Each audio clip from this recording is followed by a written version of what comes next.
Nainis ako. Sobrang inis ko.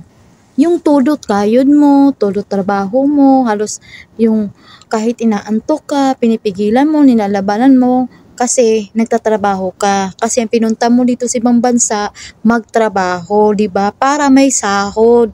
Kasi kung walang sahod, siyempre, sino naman ang magtatrabaho? Ngayon guys, kaya pala hindi ako kinukuna ng ikama ng amo ko, ng mga amo ko dito.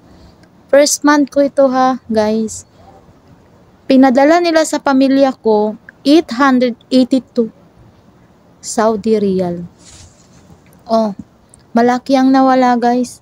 618 Riyal. Nasaan na?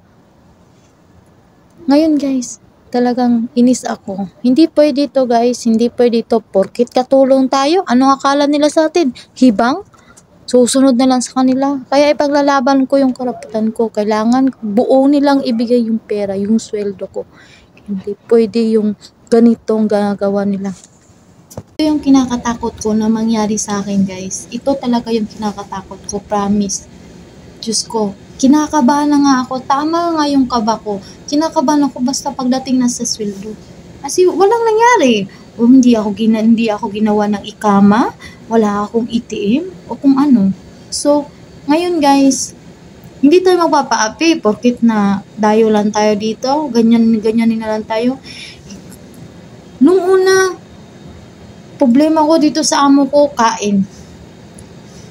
Nang nagkaintindihan, nakakakain ako. Pero kusa ko, magluluto ako sa sarili ko. Nakakakain naman ako pag binibigyan nila ako. Paminsan-minsan ng kanin pag mag-o-order sila. Sa ngayon, problema ko na naman is my salary. No, it's not correct. Hindi talaga ako makakapayag. Pumunta ako ng maayos dito, nagtrabaho ako ng maayos dito. Kung anong isuto sa akin ng mga batang ito dito sa akin, ng mga amo ko ha, mga anak ng amo ko. Sinusunod ko dahil nire-respeto ko sila. Kung anong utos nila, nire-respeto ko sila, sinusunod ko sila. So ngayon, guys, hindi na ako pwedeng manahimik about sa salary ko. Kaya talagang bukas, I promise to God, pag hindi ibigay yung kulang na 618 real, I promise to God, mag-change employer ako kung hindi uwi ako ng Pinas. Hindi pwede yan. Kaya abangan nyo guys kung anong resulta na magaganap.